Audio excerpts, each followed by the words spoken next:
Nagsisimula ang pelikula sa pamamagitan ng paglalarawan ng sitwasyon sa Estados Unidos, noong panahong iyon, dumaranas ng matinding inflation na nagiging sanhi ng pagtaas ng presyo ng gasolina, mga pangunahing pangangailangan, at mga rate ng interes sa bangko. Naniniwala ang publiko na nangyayari ito dahil nagtalaga ang gobyerno ng mga walang kakayahan na opisyal sa kanilang larangan, lalo na sa sektor ng pananalapi, na naging sanhi ng gulo ng ekonomiya habang ang mga opisyal mismo ay yumaman. Pagkatapos ay lumipat ang eksena sa isang malaking kumpanya na nakikibahagi sa pamumuhunan ng stock na pinamumunuan ng isang lalaking nagngangalang Jeremy. Sa oras na iyon, nagpasya si Jeremy na kumilos ng mapanlinlang, na hinihiling sa kanyang dalawang manager na turuan ang lahat ng empleyado na maghanap ng maraming kliyente hanggat maaari. Matapos makolekta ang lahat ng pera ng mga kliyente, gagawa sila ng isang senaryo na parang bumabagsak ang stock market, kahit na sila mismo ang kumokontrol sa mga stock. Noong una, ang isa sa mga manager ay hindi sumang-ayon kay Jeremy, na nagtatanong kung ano ang mangyayari sa mga pondo ng pensyon ng kanilang kliyente. Gayunpaman, hindi na pinansin ni Jeremy dahil ang pinakamahalagang bagay ngayon ay makakuha ng mas maraming pera hanggat maaari. Pagkatapos nito, agad na pinakiusapan ng dalawang manager ni Jeremy ang lahat ng kanilang mga empleyado na makipag-ugnayan sa mga luma o bagong kliyente para mag-invest sa kanilang kumpanya. Sa ibang lugar, isang lalaking nagngangalang Jim ang nakitang dinadala ang kanyang asawang si Rosie para ipasuri ang tumor sa ulo nito. Noong mga panahong iyon, sinabi ng doktor na nawala na ang tumor sa kanyang ulo, ngunit para hindi na ito bumalik, kailangan pa ring sumailalim sa lingguhang check-up si Rosie. Bukod pa rito, kinailangan ding tumanggap ni Rosie ng hormone injection. Pagdating sa bahay, si Rosie ay nagpakita ng labis na pagkabigo, at pakiramdam niya na ang kanyang buhay ay isang pabigat lamang para kay Jim dahil ang kanilang pamilya ay nagkaroon ng maraming utang matapos siyang magkasakit 5 taon na ang nakakaraan. Dahil nalaman ito ni Rosie, sinubukan ni Jim na pakalmeyin si Rosie, tinitiyak sa kanya na magiging maayos ang lahat at mananatili siyang masigasig sa trabaho para bumuti ang kanilang mga problema sa ekonomiya. Kinabukasan, nagtrabaho si Jim bilang isang security guard na nag-escort sa isang armored truck, na puno ng pera na ipinadala sa bawat sentral na bangko. Pagkatapos ay ipinahayag ni Jim ang kanyang mga hinaing sa kanyang kaibigan na nagngangalang Sean, na sinubukan siyang hikayatin sa pamamagitan ng pagsasabing ang lahat ng kanyang pinagdadaanan ay malapit nang matapos. Sa kanilang break, nagtitipon sila kasama ang dalawang pulis na kaibigan din nila, na nagngangalang Frank at Freddie. Noon ay nagrereklamo rin sila sa kanilang mga problema sa ekonomiya, lalo na ngayong biglang pinutol ng gobyerno ang kanilang mga sweldo at pensyon. Sinabi ni Frank na nahuli niya ang 12 ng mga magnanakaw, ngunit ang mga tunay na magnanakaw ay ang mga opisyal. Ayon kay Frank, dapat arestuhin ang mga opisyal na iyon at palitan ng mga tapat. Gayunpaman, kinuwestiyon ni Freddie kung mayroon pa bang mga tapat na opisyal sa kasalukuyan. Makalipas ang isang linggo, nakita si Rosie na bumalik sa doktor para sa kanyang routine check-up at hormone injection. Noong panahong iyon, palaging binabayaran ni Jim ang gastos sa pagsusuri gamit ang isang credit card na kailangan niyang bayaran buwan-buwan, dahil ang kumpanyang pinagtatrabahuhan niya ay tumangging tumulong sa insurance ng kanyang asawa. Sa hindi inaasahang pagkakataon, ang kanyang ipon ay na-invest din sa isang stock trading company na pinamumunuan ni Jeremy, nang hindi niya alam na sinusubukan ng kumpanya na linlangin ang mga kliyente nito. Labis na nagpanik si Jim dito matapos makitang bumagsak ang halaga ng mga shares na binili niya. Kinabukasan, nakilala ni Jim ang isa sa mga empleyado ni Jeremy na nagngangalang Robert, na palaging nangangako ng malaking pera sa kanya at ginagarantiyahan ang lahat ng kanyang pera para sa pamumuhunan.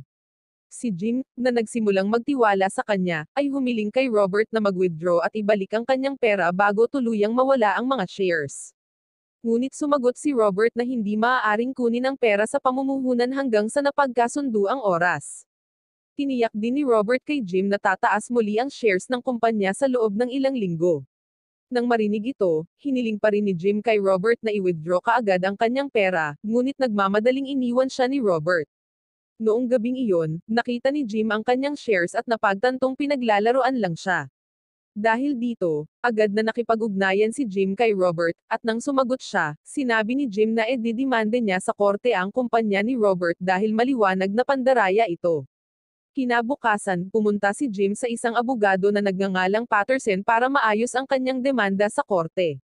Matapos ipaliwanag ni Jim ang lahat ng kanyang mga problema, handa si Patterson na tulungan si Jim sa anumang paraan na posible. Nangako pa nga si Patterson na madali niyang malulutas ang mga ganitong problema. Gayunpaman, bago gawin ang kanyang trabaho, hiniling ni Patterson kay Jim na bayaran ng maaga ang kanyang mga serbisyo. Ngunit nang malaman ni Patterson na walang pera si Jim, sinabi niya kay Jim na umalis at bumalik kapag mayroon na siyang pera. Kinabukasan, noong lunch break, tinanong siya ng tatlong kaibigan ni Jim kung bakit siya mukhang malungkot. Ipinaliwanag ni Jim na kailangan niya ng pera para bayaran ang abogado at edemanda ang mapanlinlang na kumpanya ng pamumuhunan. Gayunpaman, ang kanyang tatlong kaibigan ay nahaharap din sa mga problema sa pananalapi at wala silang magagawang tulong. Pagkaalis nina Frank at Freddie, biglang sinabi ni Sean na may ipon siya at ipapahiram niya kay Jim. Noong una, tumanggi si Jim dahil nag-aatubili siyang humiram kay Sean. Gayunpaman, iginiit ni Sean, at sa huli, pumayag si Jim na kunin ang pera. Pagkaraan ng ilang sandali, bumalik si Jim kay Patterson at ibinigay sa kanya ang perang hiniling niya. Sa ipon ng kanyang kaibigan, umaasa si Jim na mabilis na makakatulong si Patterson na kunin ang kanyang pera sa pamumuhunan mula kay Robert. Maya-maya, ipinagpatuloy ni Rosie ang kanyang mga regular na pagsusuri at hormone injection. Nang nasa bahay si Jim, napagtanto ni Rosie na mabigat ang dinadala ng kanyang asawa. Sa paglipas ng panahon, lumalala ang sitwasyon ng kanilang pamilya. Ngayon, para lang makakain, kinailangan ni Jim na humiram ng pera sa iba't ibang mapagkukunan.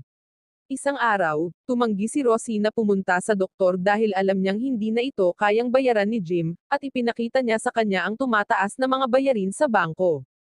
Ang isa sa mga bangko na hiniram ni Jim ay nagbabantang kunin ang kanilang bahay. Di nagtagal pagkatapos na malaman ito, sinubukan ni Jim na tawagan si Patterson, na binayaran niya ng malaki, ngunit hindi ito matawagan. Nang sa wakas ay sumagot siya, casual na sinabi ni Patterson na ang demanda ni Jim ay hindi epektibo dahil ang kumpanyang pinagtrabahuan ni Robert ay protektado ng batas. Si Rosie, na nakarinig din ng balita, ay agad na sinisi ang sarili, sa pag-aakalang pabigat lamang ang kanyang buhay kay Jim. Gayunpaman, sinubukan ni Jim na aliwin si Rosie, na sinasabing magiging maayos din ang lahat. Mabilis na umalis si Jim para magtrabaho dahil hindi niya kayang makitang umiiyak ang kanyang asawa. Pagdating ni Jim sa opisina, mas malas ang hinarap niya nang bigla siyang tinanggal ng boss sa hindi makatwirang dahilan. Tinanong ni Jim kung ano ang kanyang nagawang mali upang marapat na matanggal sa trabaho. Gayunpaman, ipinaliwanag ng boss na maraming utang si Jim at natatakot siyang maapektuhan ang kanyang trabaho ng kanyang mga problema sa utang. Matapos matanggal sa trabaho si Jim, matapang siyang nagtungo sa opisina ng Labor Department, sa paniniwalang hindi siya dapat tanggalin sa trabaho na walang tamang dahilan. Sa kasamaang palad, pagkatapos ng mahabang oras na paghihintay, pinalayas siya ng assistant ng opisyal, na sinasabing nasa labas ng bayan ang opisyal. Kasabay nito, nagalit si Jim dahil nasa opisina talaga ang opisyal ng Labor Department. Sa wakas ay inamin ng assistant na ayaw ng opisyal na naaabala siya lalo na sa mga mahihirap.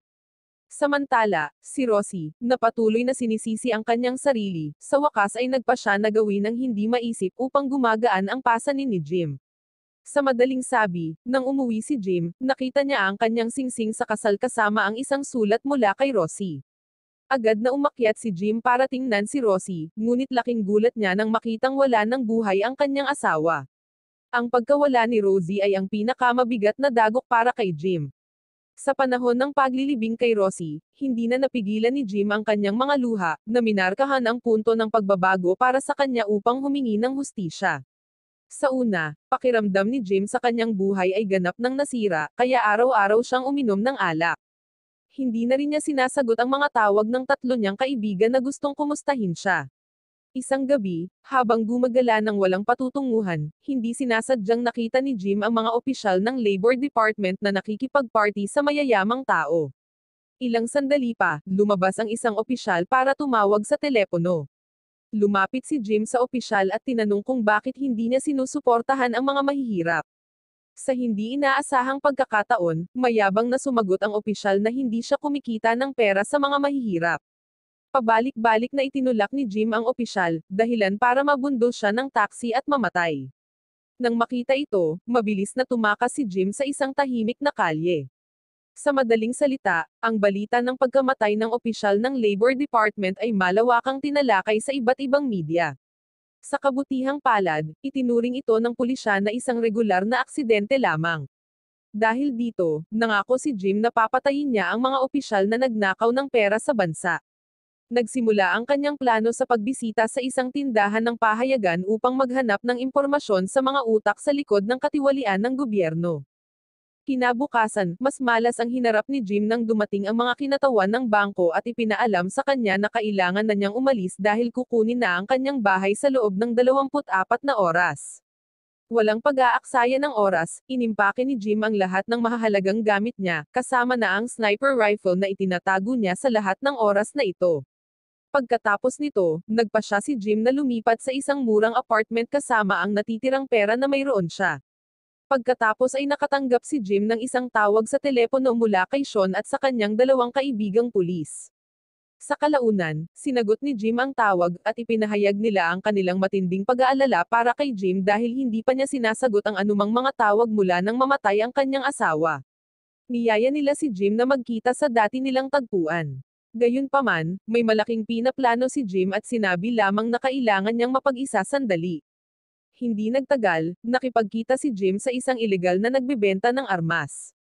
Sa natitirang pera niya, bumili si Jim ng mga armas upang maisakatuparan ang kanyang mga plano. Naalala pa niyang bumili ng mga granada sa nagbebenta ng armas. Pagkatapos nito, pumunta si Jim sa isang liblib na lugar upang magsanay ng kanyang pagbaril. Matapos maging sapat ang kanyang paghahanda, lihim na naghintay si Jim ng isang target sa isang parking lot. Hindi nagtagal, sa wakas ay dumating na ang target, at inalis siya ni Jim nang walang pag-aalinlangan. Ang lalaki pala ay vice president ng isang sikat na stock company. Dahil dito, iniulat ng media ang pagkamatay ng opisyal, ngunit nahirapan ang mga pulis na mahanap ang bumaril dahil walang iniwang bakas si Jim. Sa kanyang susunod na pagkilos, plano ni Jim na patayin ang isang ministro ng pananalapi. Ayon sa kanya, ang ministro ang dapat managot sa magulong sistemang kapitalista. Sa kanyang pagkilos, lihim na pinagmamasdan ni Jim ang bahay ng ministro mula sa malayo, at nang magkaroon siya ng pagkakataon, binaril ni Jim ang ministro. Matapos ang insidenteng iyon, agad na nagulat ang pulisya at iba't ibang media tungkol sa terorismo.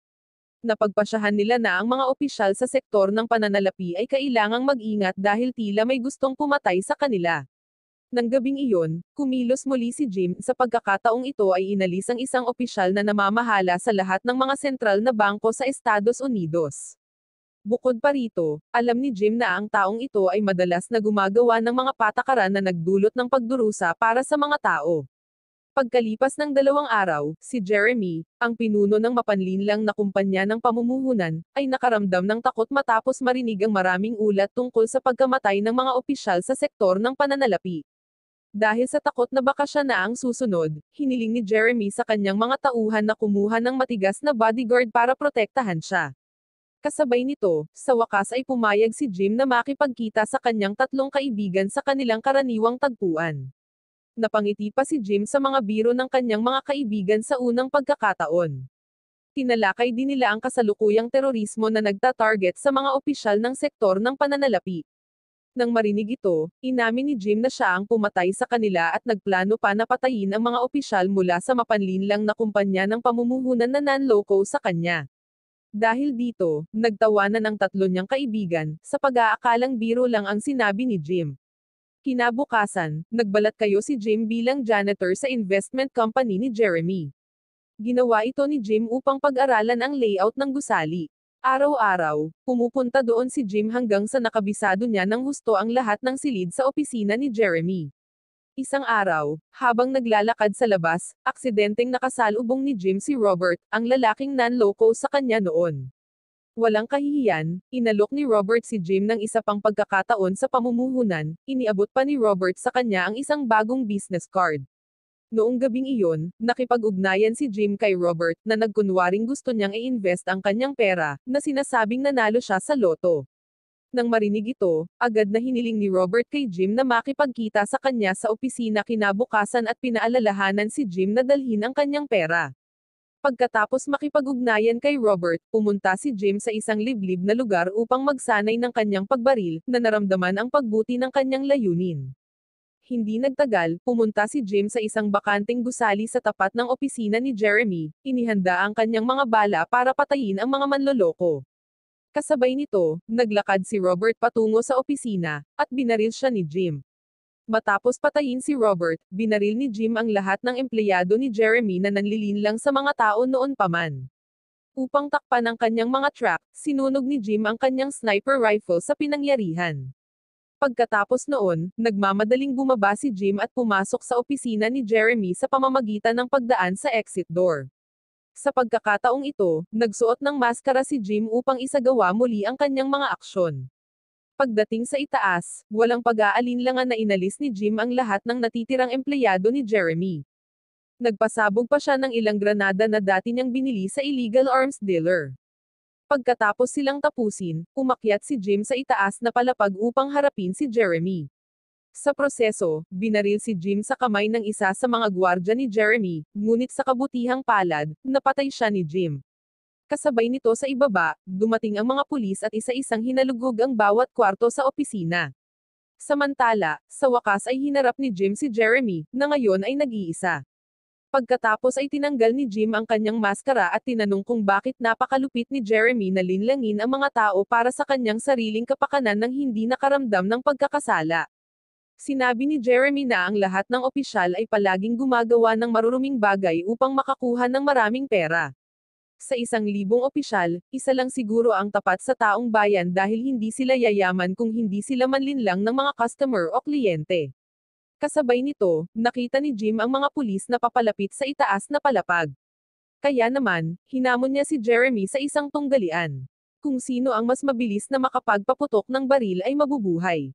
Ngunit habang inilalagay ni Jim ang baril sa mesa, mabilis itong hinawakan ni Jeremy at tinutukan niya ng baril si Jim. Sa sandaling iyon, ang mga pulis ay sumugod sa silid, at nang makita nila si Jeremy na may hawak na armas, agad siyang binaril ng pulis. Ipinagpalagay ng pulisya na ang may kagagawan sa mga pagpatay na naganap ay si Jeremy, ngunit lahat ng ito ay bahagi ng maayos na plano ni Jim.